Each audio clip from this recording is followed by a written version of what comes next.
The Andy Pollin Show on ESPN 630, the sports capital. I have decided not to play the usual open today. It is a different kind of day around here. I am going to talk sports over the next 2 hours. That's my job. That's what I'm much better qualified to do than to talk about the tragedy near National Airport last night. And if it is your inclination to point fingers right now, go ahead. I'm not going to do that. And if you'd like to read the comments of the President of the United States, go ahead. I'm not going to repeat them. But this is a horrible day. And this is something that is going to take a while for all of us to get our heads around. I'm sure most of us anyway, have flown into National Airport, in and out of National. I have many, many times in my life. And the collision that took place about 9 o'clock last night, it's believed now there are no survivors. 64 on the American Airlines flight and at least 3 soldiers on the Black Hawk helicopter. And it is the first time in 16 years that a domestic flight has crashed. And if you know about the congestion, the air congestion around National Airport, you know that it's a very dangerous situation that last night reached the point of this happening. And for some of you who have been around here for a long time, like I have, it's memories of the Air Florida crash in 1982. Totally different circumstances, of course. That was icing on the wings, and the plane crashed into the 14th Street Bridge. There were some survivors of that flight, including a couple of the crew people, but that was also a massive tragedy in our area. And there is, I guess, a sports connection in this, in that, and we don't know how many members of the U.S. figure skating team were on the flight, but there were some. It's been confirmed, the flight that came from Wichita last night. And 2 of them are reportedly former Russian world figure skating champions. I won't pronounce their names. I won't try to do that. Their son, 23 years old, Maxim, also reportedly on the flight. They had been living in the United States, according to reports, since 1998 when they retired, and they were helping to train U.S. figure skaters. And you know, this is a horrible thing that happens for anybody, and the sports connection, the worst, and they do happen from time to time, all the flying that goes on back and forth, and there's more flying than ever now that the Big Ten has teams on both coasts and in the Midwest, and there are long flights and lots of flights, and trips that used to be bus trips are now flights. You can argue whether a bus trip is maybe more dangerous than a flight. I don't know, but flying happens all the time, and teams sometimes perish, and fortunately it doesn't happen very often. The worst, and there was a movie made about that called We Are Marshall, November 1970, when 37 players on the Marshall football team were killed in a plane crash in West Virginia. And very sadly, this is not the first plane crash involving members of the U.S. figure skating team. Almost exactly 64 years ago, February 15th, 1961, the entire 18-member of the U.S. figure skating team was killed in a plane crash in Belgium. They were on their way to the 1961 World Figure Skating Championships in Prague, Czechoslovakia. And at a time when being on the cover of Sports Illustrated was a big, big deal, one of the skaters, a woman who had the name Lawrence, 16-year-old Lawrence Owen, was featured just 2 days before the February 13th, 1961 cover of Sports Illustrated, which called her the most exciting U.S. skater.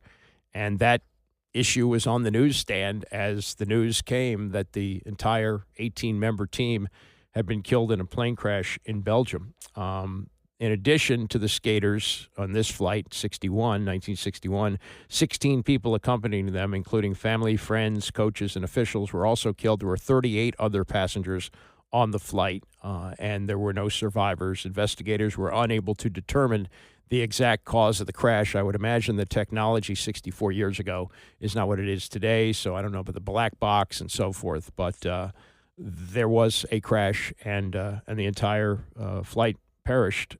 Prior to the crash, the U.S. had won the gold medal at every Olympics since 1948, Dick Button becoming the first American to do it. And the women had won the gold in 1956 and 1960. It took until 1968 for Peggy Fleming to win a gold medal And Scott Hamilton was the first male to win a gold medal for the U.S. in skating. That didn't happen until 1984. So, gosh, I mean, it's trite to say prayers to the family, prayers for the victims, but it is just devastating. And you wake up to the news of this. I went to bed early. I'd watched the Maryland game, and then turned off the TV. But I woke up to the news of this on my phone, and actually in the actual Washington Post newspaper, they had early accounts of this. But at this point, officials are saying it is not a rescue mission; it is a recovery mission, and it's believed that all 64 people on board the American Airlines flight have died, and the 3 soldiers who were in the Black Hawk helicopter are also dead. And there will be many, many more stories about this, more information as it becomes available. I am not currently doing a news show. I have worked in news before, but this is a sports show, and if you're here and you want to hear about sports, that's what I'm going to do. If you want to find out more information about what happened in this tragedy last night, there are people far more qualified than I am to talk about this, and there are other stations, including our sister station, WMAL, where they are talking about this.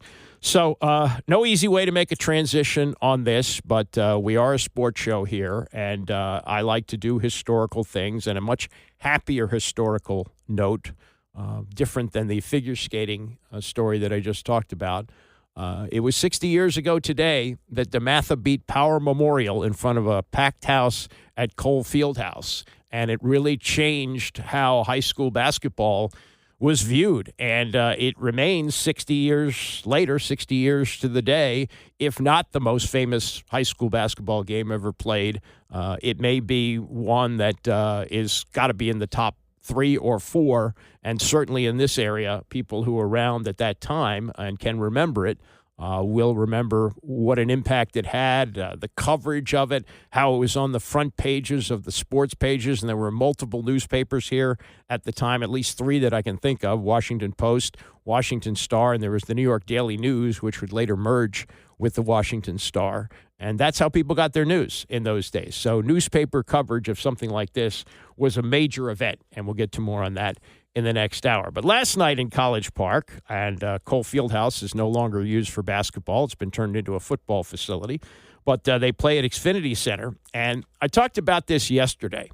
And this is not to beat up on Georgetown, but it just shows you the state of the two programs, not necessarily in records, because Georgetown's had a pretty good year. They have lost 6 out of 7 games, but it's not impossible they will make the NCAA tournament. And they had, for what would be a big conference game, a game against St. John's, longtime Big East rival, going back to the glory days 40 years ago of Mullen and Barry and Ewing and those great matchups that they had, including one in the Final Four. They had 4,300 people at a 20,000-seat arena downtown. And, yes, Maryland has a decided advantage having an on-campus facility. But for this game last night against Wisconsin, they had a sellout crowd, and they were all wearing gold, the Gold Rush game. Maryland wore the gold uniforms. The fans were all given gold T-shirts. The students were back from break.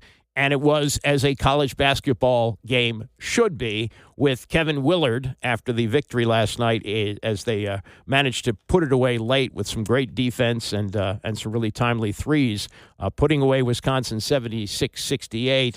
A tip of the hat from Kevin Willard to the crowd. The crowd was great because it gave us an emotional lift. I mean, coming off the Indiana win and really the 2 road wins, you know, We've been on the road in January for like 15, 16 days. So to come home to a great crowd and play against a really good team and play well was good. Yeah, it was really the kind of atmosphere that you'd want for a college game. And defense was really what got it done. Wisconsin was held without a field goal for more than 4 minutes late in the game, and Maryland used a 12-2 run to go ahead 69-58 with 2:44 left to play. They went 10 for 11 from the line down the stretch. I mean, that's a real difference this year, that they're shooting well and they're hitting from the line, and that they were able to have Julian Reese in there at that time. Reese used to be such a liability at the free throw line. You'd have to take him out in offensive situations down the stretch.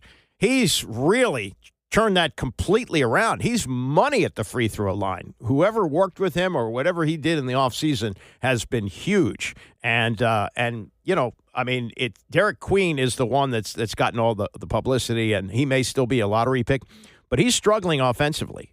He does, though, hit his free throws, and he got rebounds last night. He got 14 rebounds, and that was huge in helping to put Wisconsin away. This was Willard on what he saw and how they defended Wisconsin. When you haven't played that against that offense, which we only had 2 guys that have played against that offense, it takes a while to kind of figure out how to cheat it and where to go. And I thought in the first half we looked like a team that's never played against a Wisconsin team. And I think in the second half, those guys, we really figured out what we were doing with our switches, what we were doing with our pick and rolls, and I thought we were just much more settled in how to play against that offense. So that is now 4 straight wins for Maryland, 2 of them over ranked teams in the last week. And the cool thing is they get a little bye week here. They don't play again until February 6th when they play at Ohio State. And they get out of the month with a very solid record, particularly in the Big Ten, 7-4, which puts them in the 4th spot. And if the tournament were played today, which it won't be, but if the Big Ten tournament were played, they would get a double bye. It's important to be in the top 4 of the conference, and 17-5 on the season. So they're very much on track for the NCAA tournament, and probably, I mean, I can't imagine they won't be ranked when the rankings come out next week. They just beat 2 ranked teams over the course of a week, and they survived a close game on the road at Indiana. I know Indiana's having a tough year. They should have won that game. Maryland found a way to win. So they're in a good spot, and with, you know, roughly 2 months of the season to go, you know, if it goes all that way, but certainly they got a month, and then however far they go in March, Willard feeling pretty good about where they sit. I think the biggest thing was just getting through January. I knew January was going to be hard with the 2 swing trips. So I think the biggest thing is, you know, we're getting a nice week here, a bye week, and just getting these guys refreshed mentally going into which is what you want to be, a fun February. Yeah, could be a fun February. Certainly a fun February. They've got a game against Michigan State, which has not lost a conference game. That's going to be at home sometime next month, sometime in the next couple of weeks. And, you know, the game last night at 7 o'clock, it's still a little early for people on Beltway traffic, but the big thing about the crowd was the students were back. Maryland has, like, the longest break of any school that I know of. They don't get the students back to school after Christmas break until the end of January. Not sure why they do it that way, but that's the way it's been forever. And when you're playing these conference games in the middle of January and you don't have the students, that's tough. And to have them all back last night, and, you know, they had the usual crowd of celebrities there. As a matter of fact, Andy North, who didn't go to Wisconsin but is from Wisconsin and does that great Masters coverage with Scott Van Pelt. They were there together, and it was a really cool shot of them with Van Pelt wearing the yellow shirt for the Gold Rush, and Andy North wearing the red. Gary Williams was there, of course. I forget, maybe there was 1 or 2 others that I didn't see. You know, Cal Ripken likes to show up at games like that. So that atmosphere.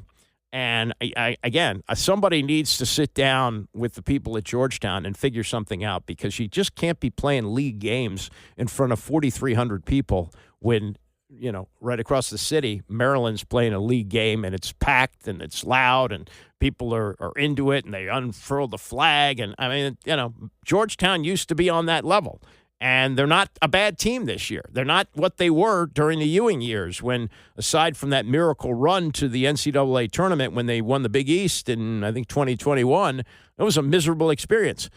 They're a better team this year, and I just contrast them. And then if you want to look at the basketball pathetic part of this area, look at how bad the Wizards are. I know this is all part of the process, but this is not a product. This is not a professional product. They were playing the Raptors last night, who came here with 14 wins. And Toronto led by 14 points 4.5 minutes into the game. And they went on to win 106-82. That is now 15 straight losses. If LeBron and the Lakers beat them here tonight, that'll be 16, which will tie the team record, which, oh, by the way, they set last year and matched again this year. And, I read these headlines about how the plucky lads are getting better and working on their game and playing hard for Brian Keefe, the coach. Well, after they lost number 14 in a row at Dallas, where they got into, as is pointed out in the Post today, a 16-point hole with less than 6 minutes into the game and trailed by 26 at the end of the first quarter, Brian Keefe, the coach, accurately said, "We've got to have better starts." And then last night, when they fell behind by 14 with 4.5 minutes to go, he said, "Starts. We got to be better for sure." That was the tale of the game. They put their hands on us. They were more physical. They got the better of us. That's something we've got to get better at and address right away. Well, it's getting kind of late. It's not even February, and they have 40 losses and then are staring down the barrel of tying a team record with 16 straight losses tonight. The season low in points was also set last night with 82. They had more turnovers than they'd had in any other game, 27. Shot less than 39% from the field and 16% from three. I know. If the ping pong balls fall correctly and it's Cooper flagged, great. But, they still have, 36 games left to go? 36 games left in the season. And if you're going out there, they ought to reward you for paying for season tickets if you've done that. I don't know how many season ticket holders they have, but this is painful. I mean, unless you're really like last night, and they did announce a crowd of like 13,000. I don't know how. But I guess if you're a Toronto Raptors fan, it was a great night last night. If you have any interest in seeing the Wizards win, that doesn't happen very often, although the crazy ways the ball bounces, they could beat the Lakers and LeBron tonight. Well, the Lakers not having a great year anyway, so who knows? Who knows what's going to happen? Cowboys, Michigas. Moose Johnston weighs in on that. And in the next hour, I'm going to take a little deeper dive on this. Bill Belichick has suggested that the Lombardi Trophy be named the Brady Trophy. I'll have some definite thoughts on that and more as we continue. It's the Andy Pollin Show, ESPN 630. The Andy Pollin Show on ESPN 630, the sports capital. I'm going to put 7 years in air quotes, Stephen Jones style. It was only 7 years ago today that the then Washington Redskins sent a third-round pick and cornerback Kendall Fuller to the Kansas City Chiefs for Alex Smith. And that was a signal that Kirk Cousins was free to walk. It's franchised him for 2 years, and he wound up getting great guaranteed money from the Minnesota Vikings. Meantime, Alex Smith came here, played 9 games, suffered a horrific broken leg, missed all of the rest of the season and the following season, somehow made a miraculous comeback. But you also think about how many different quarterbacks they had since then, including like Mark Sanchez coming in to play a couple of games, Josh Johnson playing a lot of Taylor Heineke in between, the Dwayne Haskins draft, which turned out to be a horrible tragedy in the end. All the things that have happened, and 7 years later, this team is set at quarterback and hopefully set for a long, long time. I know you still got some RG3 PTSD and, could something terribly go wrong, but there are no signs of that. And it has reached the point after 1 year. I think most people would be in agreement this is the greatest rookie quarterback season in history. Statistically, I think it's still RG3. I mean, he had only 5 interceptions in that rookie year, 20 touchdown passes, and he ran for 850 yards. But what we saw with the quarterback who got a team to the NFC Championship game, not as a ride-along like the previous 5 rookie quarterbacks who got to the league championship game. They got there because of him. And Chris Sims, Mike Florio on their Pro Football Talk show are ready to rank Jaden Daniels at number 5 among quarterbacks. There's 4 at the top that are non-negotiable, right? Mahomes, Lamar, Allen, Burrow, boom, 4 done. There's nobody. They're in a different class or tier. Then you get into the Herbert, C.J. Stroud, and please, if I'm forgetting somebody off the top of my head, jump in here. Matthew Stafford, I think that would be another guy you'd throw into the mix there with them. And maybe you get in Jared Goff, right? I feel like he's somewhere in that group right there, that next group down. So what am I saying? Top 8 right now, top 9-ish in football? Yeah, I would say that. I do. I think at this point, no disrespect to Jared Goff, no disrespect to Jalen Hurts, who do phenomenal things. Yeah, I would take Jaden Daniels. I do. Because even though he's young, the mature way he plays, that really kind of squashes that whole element out, let alone the talent he brings to the table is special. So I don't know, Mike, what do you think there? Top 7, top 8, or you think I'm crazy with that?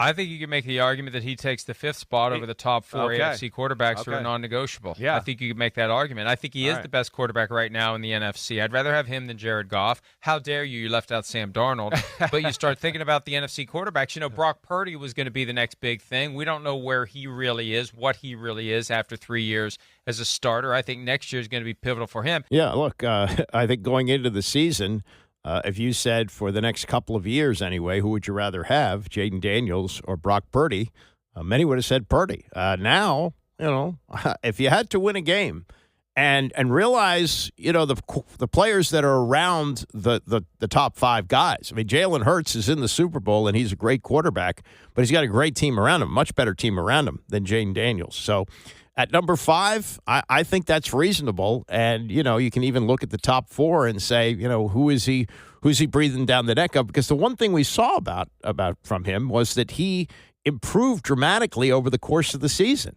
The quarterback we saw in week 2, week 3 is different than the one we see now, and he gets better and better and better. And now with a full off season, and we know that Cliff Kingsbury is coming back. I think that's going to be huge, another year for the two of them to work together. If we have this conversation at this point next year, is he in the top 5? He might be. He might be knocking on the door. He may not get to Mahomes territory, and that may take a long time. But, who is Mahomes? Mahomes right now is the Michael Jordan of the NFL. He's keeping all the others from winning championships. And Jaden Daniels may be the next, maybe next. And I say, I say that 7 years ago, Alex Smith was traded to the Redskins because after sitting for a year, Andy Reid was able to move on to Patrick Mahomes. And although Patrick Mahomes was not a rookie in that second year that he played in the league, he only played, I think, 1 or 2 games behind Alex Smith as a rookie. And in that second year, what did he do? He took his team to the AFC Championship game, and they lost to Tom Brady and the Patriots. No shame in that. And then he took off on his run now, and he's in his 5th Super Bowl. And that's, figure that. 7 years ago, they cleared the way for Mahomes to be the starter. And 7 years later, he's getting ready to play in his 5th Super Bowl. That's pretty remarkable. Meantime, as far as improving the talent around Jaden Daniels, as Sims and Florio point out, D.C., for the first time really since free agency started, right? Because when it started, this team wasn't any good. 1993 was the first year of free agency. They went 4-12 under Richie Pettibone. And then, endless rebuilding under Norv Turner and the Marty and, all the churn and burn that happened, to think that now, finally, this is a place where guys want to come. Here's Sims and Florio on that. There was an ESPN report that felt like a favor to, is it Bob Myers, the guy who was the GM of the Golden State Warriors? Now he's an analyst at ESPN. He was involved in hiring all the key people at the Commanders. It felt like a favor to him when it was reported near the trade deadline that players are telling their agents, I want to be traded to the Commanders. And I thought that was just a load of crap. I thought it was just overdone. But I don't think it'll be overdone, and I think it'll be a factor. And I think the Commanders are going to be in a position to win some jump balls, to continue the basketball analogy, with other teams for these guys that can come in with the $100 million they have to spend and make the team better, and they're going to want to go there. I think Jaden Daniels' performance over the course of the year, and specifically in the postseason, is going to attract guys with options. All things equal, I'm going to go play for the Commanders. We're going to see that in free agency this year. Things are on the up and up in Washington. There's no doubt about that. With Jaden Daniels, Dan Quinn, Adam Peters, phenomenal job in this. Like you talked about, all these Band-Aid contracts and guys just to make them competitive this year. That was phenomenal. Ownership certainly seems different. Stadium in the future. So there's lots of things that I could see, making the Commanders a pretty destination for guys out there. And the quarterback being the number one thing there, definitely. I mean, the team, hey, they need another receiver. Okay, we know that, right? Offensive line, maybe one guy or so, but they got that in a pretty good spot. It certainly settled down and got it to where it was damn good this year. It had been a problem. We know the 2 D tackles are pretty good. They got young secondary that's extremely impressive to go with Marshawn Lattimore. The other 3 guys there got bright futures. So, yeah, we'll see where this goes, but it certainly looks like Washington is in the driver's seat to be a team at the top of the NFC picture here for the next few years. And having that quarterback is a key. His personality, his playing abilities, the calm that he brings to the field, that attracts others who understand the quarterback is the on-field leader, and this is the guy that I want to be led by. Young, emerging, sky's the limit. Let's get on board with, and I don't want to use this lightly, but if you got a guy that could be the next Patrick Mahomes potentially, I want to get on board with that. I mean, Patrick Mahomes' first year as a starter, he lost in the conference championship game. So if this is where this thing is potentially going, with the running, with the throwing, with the leadership, with the calm, with the poise, with the making chicken salad on the fly, with the Hail Mary throw that you see here, it really sparked this idea that there was destiny at play for the Commanders. People are going to want to go there. And ownership that's not an embarrassment.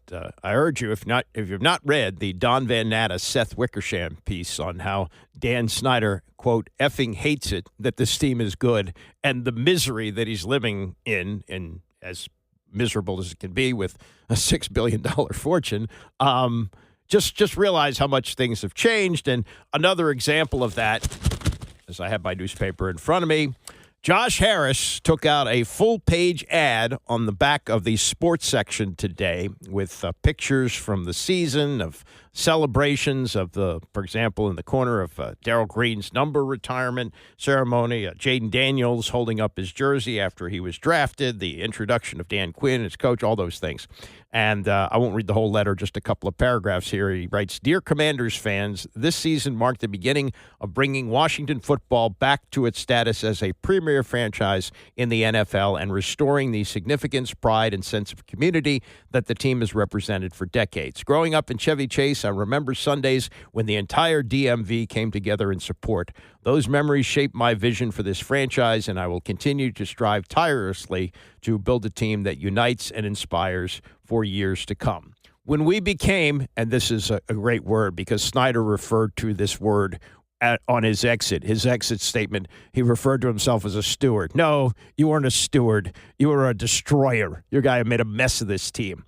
Josh Harris writes, "When we became stewards of this franchise 2 summers ago, our mission was clear: to win on the field and in the community by creating a culture of excellence, attracting the best talent, and investing deeply in our team." And they pumped $75 million just to make that monstrosity of a stadium acceptable, inhabitable is the way to do it. Then he talks about Mark Cluse, who's coming in as the CEO. He's the guy who used to run Campbell's Soup. And I think, that's going to be an interesting one, too, as I've said, because who knows branding better than Campbell's? So if there's going to be a name change, you probably would like to have somebody like that involved in it because, Campbell's is all about branding and how they do it. He concludes a couple of paragraphs here. "This season was a tremendous reminder that the Commanders can galvanize not just a fan base, but an entire community. Our mission to build an elite franchise and create unforgettable experiences begins and ends with you, the fans. Your unwavering support has meant everything week after week through the highs, lows, and unforgettable moments. That Hail Mary in Week 8, you showed up. We're building this for you. We won't stop until we have a championship. Thank you for being on this journey with us. With sincere gratitude and excitement for what's ahead, Josh Harris." Yeah. That's a mensch, and that's an owner who spent some money to put that ad in. I don't know what those things cost, but I'm sure it's a 5-figure cost. And just remember, Dan Snyder stopped talking to the Washington Post when they reported that he cut down trees on his property. So, boy, has the earth shifted since the new ownership. And then on the other side, And this is also, kind of a cool thing because your top rival is flopping around right now. Look at what has happened to the Dallas Cowboys in, the last year, really, because they were a 12-win team, but they lost that playoff game to Green Bay as they got their doors blown off. And now they're on to Brian Schottenheimer as the new coach, after Mike McCarthy looked like he was going to stay. And then they couldn't work it out for whatever reason, so they promoted one of his assistants, and off they go. Moose Johnston played on 3 Super Bowl teams with the Cowboys, now an analyst with Fox, talking to our morning show Unsportsmanlike yesterday about where the Cowboys are right now. I really feel like they went through the whole process that Mike McCarthy was going to return. I think if you really take a step back and you look at what happened to Dallas this year, there's a lot of reasons why they had the type of season that they did. After 3 consecutive 12-5 seasons, I know they're falling short in the playoffs, but now all of a sudden you have a tough season. But there's reasons why you had that. I think the biggest thing for me is they played well down the stretch. They kind of rebounded if you didn't have control of the team, if you didn't own that locker room, if everybody wasn't walking in the same direction, it would have been a messy finish for the Dallas Cowboys. And yet they performed well down the stretch. So, I think that led me to believe that you would keep everything in place. And hopefully next season, you've got people that are a little bit more healthy. You've got Dak and CD under contract. A lot of the things that happened the previous year to create that season, you can move beyond. And so I really thought that they were going to stay with Mike McCarthy moving forward. So I was really surprised to hear that they were going to go in a different direction at that stage. And then now you're chasing, now you're scrambling a little bit. And I think that's been probably the most confusing thing to me is it just seems like they got caught off guard a little bit with the decision to part ways. Well, with all that being said, Daryl, I don't really know what to expect from the Dallas Cowboys next season because you're right. They have a lot of talent there. The way that they kind of came back alive and finished the season. But when you tie that with a new regime coming, a new head coach and trying to turn the page in that way, I don't know what the expectations should be for them next season. What are your expectations for them? Well, I think you guys touched on it a little bit because of what has happened in the NFC East. I mean, we're going into the playoffs, and I think everybody felt like, somebody from the NFC North was going to be the NFC representative in the Super Bowl. And for all 3 of those teams to be one and done when they got to the playoffs and have the NFC Championship game be a matchup of the NFC East teams, that shows you how far Dallas has to go. So, I have no idea what to expect next year, Michelle. It's Brian Schottenheimer. As a first-time head coach, there's always bumps in the road there, and he comes from a great lineage. Marty Schottenheimer is one of my favorite coaches that spent time in the NFL. So, he's grown up in this environment. He's going to have knowledge, from the experiences that he's had as a first-time head coach that might give him an advantage. But you still have to go through those growing pains. And we watch veteran head coaches struggle with game management. I've heard he's going to call the plays and then manage the game. I think that's always a challenging thing. But when you hire somebody, if you hire them as a former offensive coordinator or a former defensive coordinator, the reason you're hiring them is because you like their offense or you like their defense. So you want them to still be in charge of that. But I think it's always challenging for a first-time head coach to do that. So I think there's so many unknowns going into next year. And what are we going to do in the draft? How are you going to get that offensive line sorted out? What is going to be the running back position next year, to supplement Rico Dowdle? What is going to be the change in defense? How long is that going to take to unwind with Matt Eberflus coming in, and getting away from what Mike Zimmer was doing? So I think Dallas, enters the off seasons with a ton of unknowns, with a ton of question marks, a lot of holes to fill. And then on top of that, you've got a division with 2 ascending teams. And, let's see what happens to the Giants next year as well. I think that'll be an interesting thing. Is that something where they have a rise and now Dallas is struggling down at the bottom of that division? Moose, the eyes of the football world are going to shift to New Orleans next week as we prepare for Super Bowl 59 between the Eagles and the Chiefs. And Kansas City becomes the first team that won back-to-back championships to have an opportunity to play for a third straight. As somebody that was a part of one of the great modern-day dynasties in the NFL, the 90s Cowboys, can you contextualize what we're seeing, what we're witnessing from the Kansas City Chiefs with Patrick Mahomes and Andy Reid? I think it's amazing. It's obviously unprecedented. You're in a position to do something that nobody else has done before. And as you pointed out, Chris, just the fact that they made it back to the Super Bowl, of all the teams that won back-to-back Super Bowl championship, Kansas City becomes the only team to get back to the Super Bowl to have an opportunity to win that third in a row. So I think that there's a huge accomplishment right there. And the biggest thing for me is watching this team, over the last 5 years, and watching them adjust to what their roster is. It is very Patriot-like. It's okay. We have free agency as part of the landscape of the culture in the NFL. Our rosters are going to change dramatically from year to year. I think it demonstrates when you have the right head coach and you have the franchise quarterback, what the potential can be as you start to add those pieces around, because those pieces are going to move and they're going to change. And you can go from the explosive Kansas City Chiefs that we saw early on in Patrick Mahomes' career because of Tyreek Hill and all the skill players that they had, the ability to keep Travis Kelce there with them. But I think one of the big things is now the maturity of Patrick Mahomes to understand that if I just don't make the critical mistakes and don't do something that can lose the game for us, this team has found a way to be able to pull those games out in the final minutes. I think Steve Spagnuolo deserves a ton of credit because in this transition, it's really been the defense that has been carrying the Kansas City Chiefs for the last couple of years as they've gone through the process of kind of adjusting to what the skill set is on that offensive side of the ball. But as long as you have Patrick Mahomes and the ability for him to play the way that he plays the game, you've always got an opportunity. And I think that's the biggest takeaway for me. I'm very, very impressed how they'd go through all these changes during the course of Andy Reid and Patrick Mahomes' time together and kind of reinvented themselves and always find their way back to playing great football. That's Daryl Moose Johnston on our morning show on Sportsmanlike yesterday as Kansas City goes into the Super Bowl. 1.5 favorites against the Philadelphia Eagles. Coming up, Bill Belichick has stirred up some things by suggesting that the Lombardi Trophy should be the Brady Trophy. Tony and Mike on that on PTI, and I'll have some thoughts as well. It's the Andy Pollin Show, ESPN 630. 60 years ago today, a standing room only crowd watched a high school basketball game at Cole Fieldhouse. They were watching two of the best teams in the country, but more importantly, they were watching a phenom by the name of Lou Alcindor. 7'1", 7'3", whatever he was the best high school basketball player anybody had ever seen.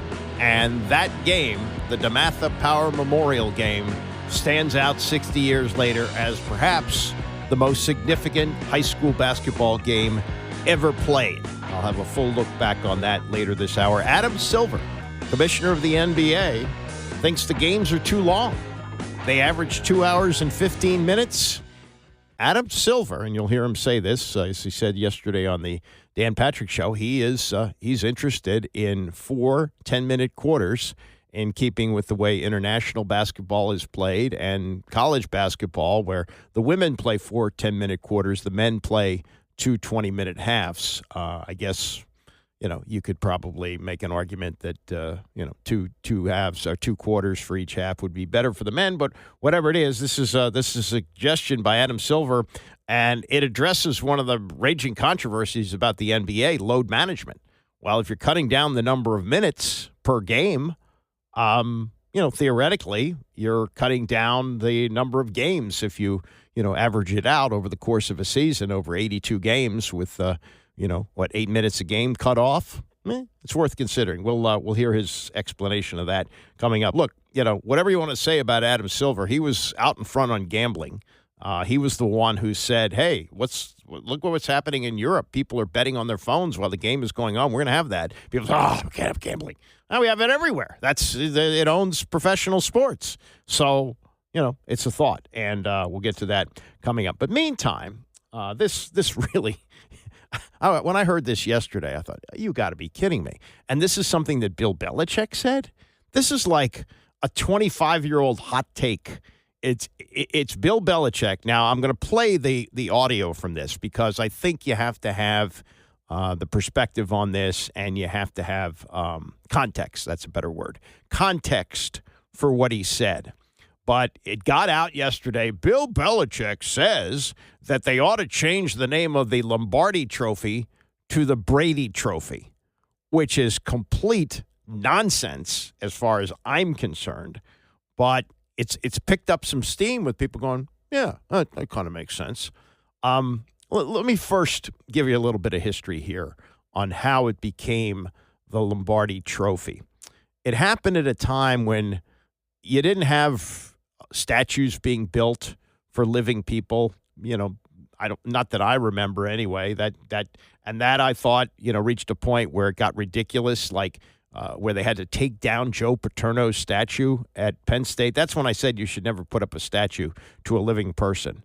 But it happens all the time now, and I'm sure that, and hopefully he'll be alive when the new stadium opens. There'll be a Joe Gibbs statue outside the new stadium, and hopefully that's going to be built at RFK. But let's remember this. And it came at a time when there was not a lot of social media. There was not a lot of reporting about this. We had heard over the summer in 1970 that Vince Lombardi, who coached the Redskins to their best season in years, in decades, when they went 7-5-2 in 1969, that he had cancer.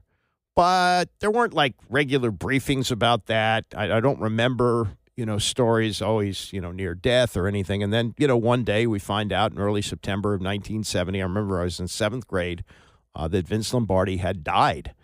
He was not coaching the team during training camp. We knew it was pretty serious, but, who knew, we didn't know much about colon cancer at that time. And he was 57 years old.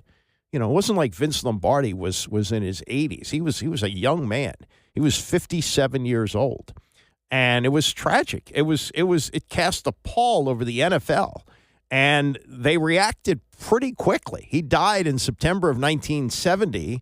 By the time January of 71 rolled around, the Super Bowl trophy, which had been awarded 4 times and now was about to be awarded for the 5th time to the winner of the Super Bowl between the Baltimore Colts and the Dallas Cowboys. That's one where Jim O'Brien kicked a field goal at the end to give the Colts a win. It had been named the Vince Lombardi Trophy, but it had been named for Lombardi more related to the tragedy than anything else. Again, there wasn't an outcry for, we got a Super Bowl trophy and it needs a name. No, it was more like, let's find a way to pay tribute to a great coach who coached the Packers to the first 2 Super Bowl championships. And by the way, with all this yak about the Chiefs three-peating, Lombardi actually did it. There was just no Super Bowl after the 65 season. Probably would have won that too. But he did win 3 straight championships. That happened, and it happened in the Super Bowl era. It just happened with the first one not being a part of the Super Bowl era, I guess, or at the beginning of the Super Bowl era, I should say. So that's how the trophy was awarded. It wasn't like, boy, this trophy needs a name. Okay, Vince Lombardi. No, it was a way that the league said, we need to pay tribute to somebody who was an incredible coach. He won 5 championships in the 9 years he coached in Green Bay. And B, to recognize what a tragedy it was that a man who was only 57 died. And that's why it became the Lombardi Trophy. So anyway, Bill Belichick on, I guess it's the Let's Go podcast that Tom Brady does, and Jim Gray kind of runs it. He's the longtime sideline reporter. So they get into a discussion about the difference between players and coaches and what it means in winning. And so Belichick, attempting to be humble here, says, well, coaches do one thing, but it's all about the players. It's impossible. You can't win without good players. I found out when I had Taylor and Banks and Harry Carson, Pepper Johnson, Jim Burt, Everson Walls, all those guys of the Giants. And same thing, when we got good at Cleveland and then at New England. I mean, it's Brady, it's McGinnis, it's Vrabel, it's Brewski, it's Corey Dillon, it's Randy Moss, Troy Brown, Lawyer Malloy, Ty Law, Rodney Harrison. Those are the guys that won the games. Man, I didn't make any tackles. I didn't make any kicks. That was Vinatieri that made that kick in 4 inches of snow. You got to have good players. And as a coach, you want to give your players a chance to win. You want to put them in a position where if they go out there and play well, they'll have a chance to win. That's what Coach Parcells taught me is there's always a way to win. You just got to figure out what it is, and you have to give the players a chance. They don't name it the Star Trophy. It's named the Lombardi Trophy. Maybe they should name it the Brady Trophy. He won 7 of them. Okay, let's realize the context here. So Belichick goes through the great players that played for him, like a lot of coaches. Joe Gibbs used to do this all the time. Deflect. Players. Don't give me all the credit here. Okay, he's doing that. So in an effort to suck up, Jim Gray pops up and says, they don't call it the Star Trophy. Meaning, come on, coach, it's given to a coach, and you're a coach. Don't give it the Star Trophy. And so Belichick kind of chuckles and says, maybe they should name it the Brady Trophy. He won 7. When you heard about it, it was presented as Bill Belichick with a hot take says, change the name of the trophy. That's the way it was presented. But if you hear it there, it's more like, maybe they should name it the Brady Trophy because he won 7. Anyway, this became a topic on PTI last night. I side with Tony here, but this is Tony and Wilbon on that story that was now, in the wind, in the water, that Bill Belichick said, change the name of the trophy from the Lombardi Trophy to the Brady Trophy. Wilbon, do you agree with Belichick? I don't loudly or strongly disagree. I see his point. And to his point, the NBA, Tony, sort of created a couple of awards when you win the Western and Eastern Conference, respectively, for Magic Johnson and Larry Bird. And so that's what they've done. And there's another trophy, the Bill Russell Trophy. So the NBA has done this, and you look and say at other leagues, okay, Belichick has a point here. But I don't think you have to throw away Vince Lombardi. Just name something after Tom Brady. It's fine. Introduce a trophy. I hesitate to say this because on one hand I say don't get rid of Vince Lombardi. The Roselle Trophy could be renamed. The commissioner, not a coach. You can find something and some way to honor justifiably Tom Brady without casting aside Vince Lombardi. Let me go to the Tom Brady thing first and then take the larger picture here. If you do this with Tom Brady, and I understand that because he's won 7, and nobody else has won more than 4. He's way out ahead. But at the moment, if he looks in his rearview mirror, he sees Patrick Mahomes. And as we know, objects in the rearview mirror may be bigger than you think they are. And if Patrick Mahomes gets to 7 and ties Brady, or Patrick Mahomes gets to 8 and passes Brady, then what do? So I'm fine with the Lombardi Trophy. I agree with Bill Belichick that players win games. Where we disagree is I think he's saying coaches don't matter as much as I think they matter. I think with 2 relatively equal teams, coaches matter a lot. And Vince Lombardi, he's the standard by which all football coaches are measured. Yeah. Not George Halas, not Bill Walsh, not Don Shula, not Bill Belichick. Vince Lombardi. There was a Broadway play called Lombardi. It's about Vince Lombardi. You let me know when the play Belichick opens at the Belasco Theater. I want to be there for that because I don't think that's going to happen. So I want to stay with the name Vince Lombardi on that trophy. Yeah, I do too. That's what I'm saying. Create something else and name it Tom Brady. If the NBA can figure out a way to name something after Magic and Larry, then the NFL should get creative. And by the way, Belichick taking up for Brady?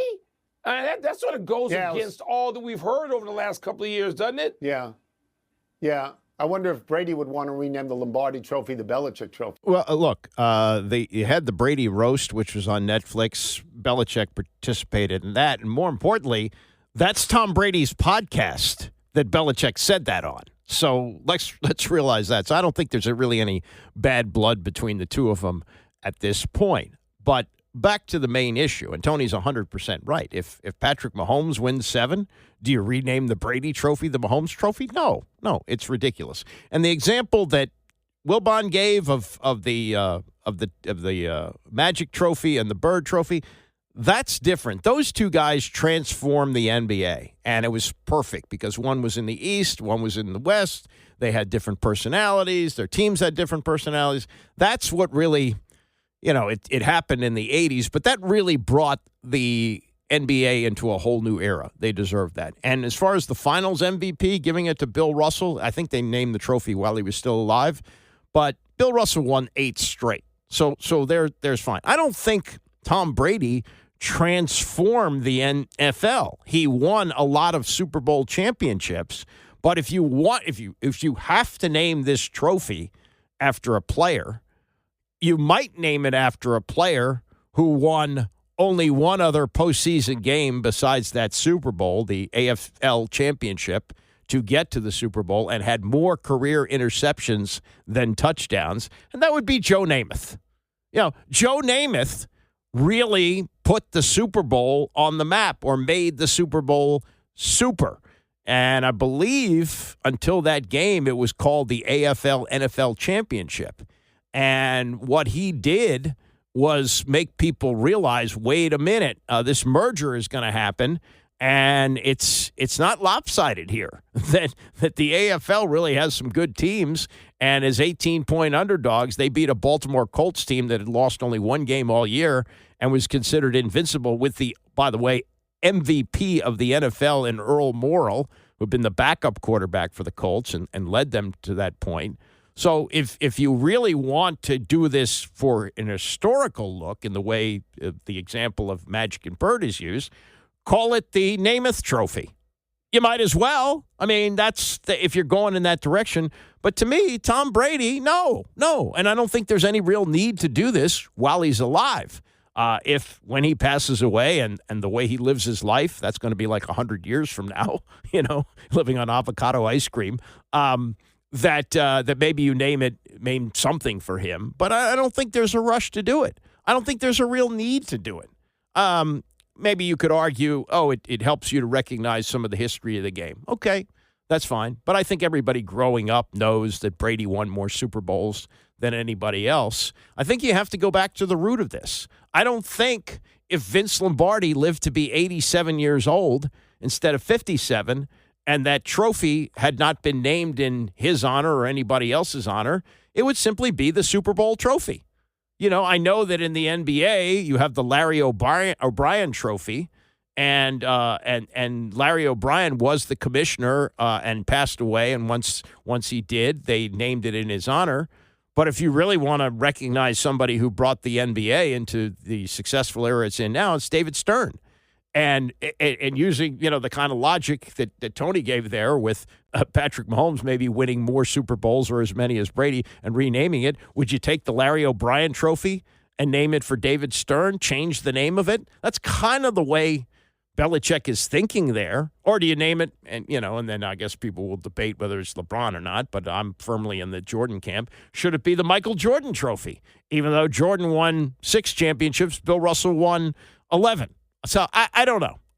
But I think the idea of changing the name of the Lombardi Trophy to the Brady Trophy is ridiculous. Don't take Vince Lombardi's name off of it. And there's really no urgency, in my mind, to create a trophy for Brady. Brady is still very visible. He's an owner. He does the national games on Fox. He's on the lead team. He's not very good at it, but he's doing it. No. So I think that was and again, look at the context. Look at how it was said by Bill Belichick. He didn't say, damn it, they need to change the name of the trophy to the Brady Trophy. He was complimenting the players that played for him and sort of said, maybe they should name it for Brady. He's got 7. So let's all take a deep breath on that. All right, coming up, it was 60 years ago today that maybe the most significant high school basketball game was ever played, and it was played at Cole Fieldhouse. We'll get to that and more as we continue. It's the Andy Pollin Show, ESPN 630. The Andy Pollin Show on ESPN 630, the sports capital. January 30th will forever be significant for this area, for the tragedy that happened with National Airport last night and the follow-up today. We'll remember this time for many years to come as we remember the Air Florida crash in 1982. But there are significant sports events, and I've spent most of the show today on sports. I understand that there's a horrible tragedy in our area, and there are other places to go for more information on that and discussion and so forth, among them WMAL, our sister station, 105.9. But I've stuck to sports pretty much today, doing the show as a diversion for people who want it, understanding that there are more significant things going on in the world. But January 30th was the day 42 years ago that the Redskins beat the Dolphins in the Super Bowl. And in a poll of USA Today, a ranking of Super Bowl games, the greatest in history, number 1 being the Super Bowl 51, where they had the Tom Brady comeback against the Dan Quinn coach Falcons, winning 34-28 in overtime. That's number one. The one that took place today in 1983 was the Redskins beating the Dolphins 27-17, and John Riggins getting that 4th-and-1 touchdown run, which is considered the greatest play in history. But also, it was 60 years ago today that we had the most significant high school basketball game maybe ever. I mean, maybe there's an argument to be made for other games, but given who Lou Alcindor was at the time and how he was recognized nationally, this was a big deal. As a matter of fact, Cole Fieldhouse, in the course of less than a year and a half, hosted two of the most significant basketball games ever played. It was the DeMatha Power Memorial game on this day in 1965, and then in March of 1966, we had Texas Western beating Kentucky. All black starting five for Texas Western and all white starting five for Kentucky, called by David Israel, who was then a sports writer, or later a sports writer, I should say, Brown versus Board of Education. That was a game that changed a lot of views of basketball and kind of paved the way for the modern era of college. Gary Williams was there at the time, a student at Maryland, snuck into Cole Fieldhouse to watch it, and he said, as he said, Texas Western was playing for something more than a national championship, and they won that game. But on this day in 1965, it was a rematch between Power Memorial, which had Lou Alcindor, 7'1", phenom. Everybody was talking about him. Every college wanted him. He would go to UCLA and lead them to 3 national championships. I think lost only 2 games during his college career. And DeMatha, which had put together a great program under Morgan Wooten. They didn't have the name that Lou Alcindor did, but they had played them the year before at Cole Fieldhouse. And although it was a close game, Lou Alcindor was dominant in that game. He had 36 points. And so the rematch was set for 1965, and they sold out the place.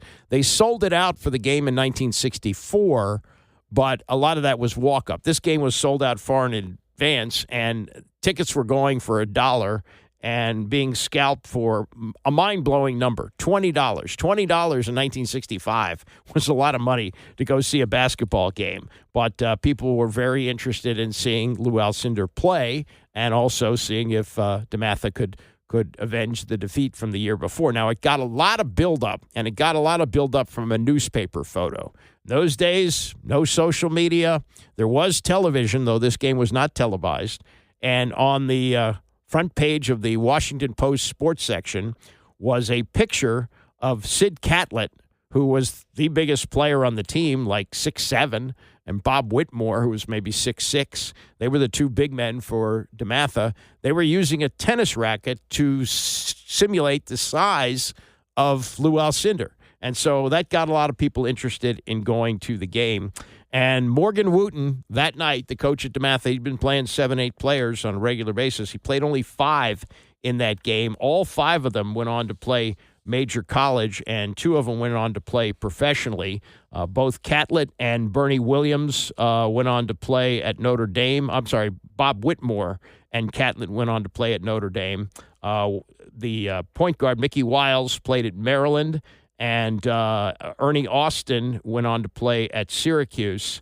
And it was, Williams later played at LaSalle, and with Julius Erving in the NBA with the Virginia Squires. Anyway, they were a terrific team, but Power Memorial had the guy. And DeMatha went on to win the game 46-43. And it is remembered to this day how significant it was. When they had the 50th anniversary of it 10 years ago, Morgan Wooten sat down for an interview with the Washington Post, and this is what we call a scope-down interview. They removed the questions, and it's Morgan talking about his thoughts of that night, on this night in 1965 at Cole Fieldhouse. Newsweek showed up. Time Magazine showed up. I mean, this is unheard of. Never done before.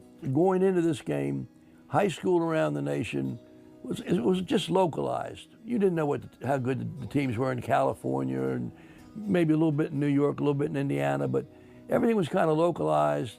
They weren't putting them together. They weren't ranking them nationally or anything like that. And Can this team on the West Coast beat this team on the East? None of that stuff went on. It just seemed from that moment on, all of a sudden, national rankings started for the first time in a really expanded way. They started crowning national championships more than they had done in the past. And people really became aware of where the great high school teams were around the nation. And it all seemed to just sandwich off this game. Well, I think all over the region, people were really excited about this game. They knew that here comes Power Memorial with 71 wins in a row now. We'd won 29. Our last loss was to Power the year before. So we had a good winning streak going. And we were the number one team in Washington. They were the number one team in New York, obviously. Well, it was a real defensive struggle, real defensive battle, no question. And what we were trying so hard to do was keep the ball away from Lou Alcindor, because he had killed us the year before with 36 points. And we realized that if he had that kind of game again, we had no chance to win. So we had Bob Whitmore playing in front, and depending on where the ball was, we had either Sid Catlett or Bernie Williams playing behind. So we were double teaming him the whole time. And it worked pretty well because he only caught the ball 11 times the whole night. Finished with 16 points, which was the lowest total of his career. He averaged 30, and we held him to 16, and that was the key. I made the mistake the first time of saying, no one person can beat us. We're going to shut out the other four, and we're going to play Lou one-on-one. Well, he got 36 points and 20-some rebounds and killed us, even though it was a three-point game. And I said, obviously, we can't win unless we do something about him.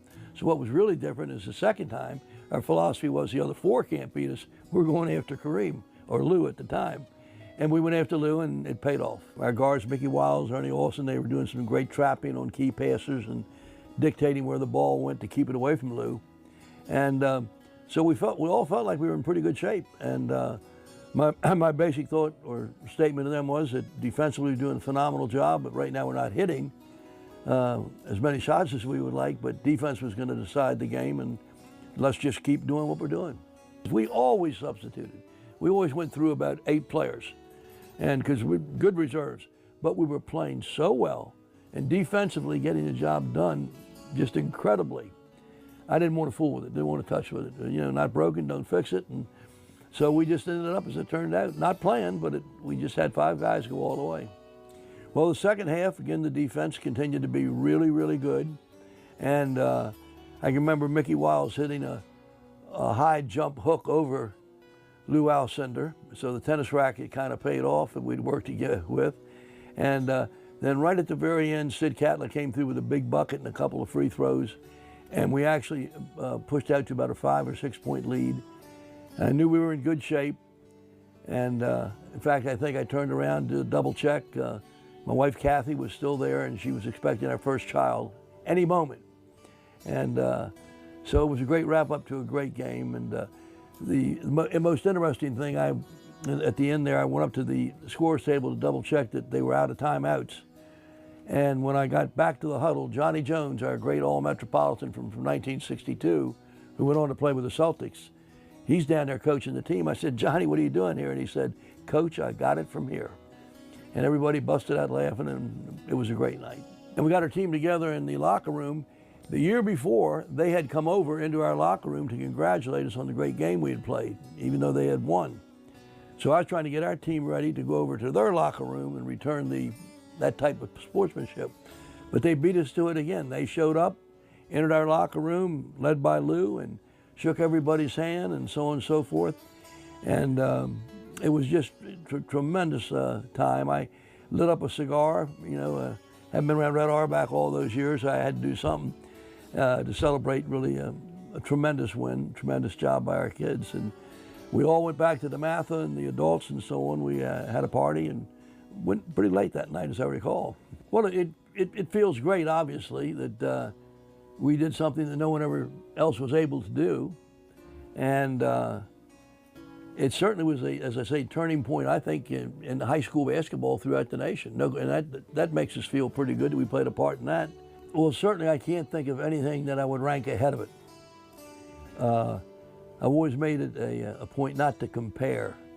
People say, who was your best player, well, I don't want to say Adrian Dantley was our best player. I just say no one was better than Adrian. He's in the Hall of Fame now and all that, 15 years in the pro. So same thing with this event. Certainly never associated with a greater event in basketball. And very, very special. And what it did for our team, our school, it was awesome. But what it did for high school basketball in general throughout the nation, that was terrific too. Well, I'll tell you, one way you can really see the impact it had, to this day, if you go to anybody that was of high school age at that time and said, what's one of the best athletic events that you ever saw or heard about? 99% will tell you the Power Memorial Game. And I get it wherever I go. Unbelievable. I did clinics in Taiwan, and I had a DeMatha shirt on. I had a person come up to me and said, I was at the Power Game. Yeah, I think without a doubt, it really put us on the upswing, no question. The people that wanted to come to DeMatha after that, it was unbelievable. Even our enrollment went up. We probably had about 400 at the time. We're close to 1,000 now. And but from that moment on, the word DeMatha had a real special meaning to it. And we always like to say today that there's only one DeMatha. And the Power Game was a big part of that. That's Morgan Wooten, who passed away about 5 years ago in his late 80s with recollections of the game 60 years ago tonight. Snowy night, College Park, Cole Fieldhouse, sold out. It only sat about 13,000 at that point. Also, he mentioned his wife, Kathy, was pregnant in the stands. That was their son, Joe, who's now the coach at O'Connell. So we know how old he is. He's just under 60. And as a matter of fact, they had an ambulance parked outside of Cole Fieldhouse just in case she went into labor during the game. But she did not. DeMatha won the game 46-43, holding Lou Alcindor to 16 points and 14 rebounds. It was the only loss he had in his last 3 years at Power. They went on to win the city title for the third straight year. He went on to play at UCLA, and you could make the case that Lou Alcindor was the best high school basketball player, the best college player, and some might even say the best NBA player. And for Morgan Wooten to put together a game plan that included training his team with tennis rackets and promoting it and selling it and putting high school basketball on the map, that happened 60 years ago today. So rest in peace, Morgan Wooten, and forever there will be memories of that game for anybody who is there. It was not televised, but for anybody who was there and anybody who remembers that period of time in Washington, D.C., which was 60 years ago. That's a wrap for me. Bram is coming up next, and I'll see you back here tomorrow morning, coming up at 9 a.m.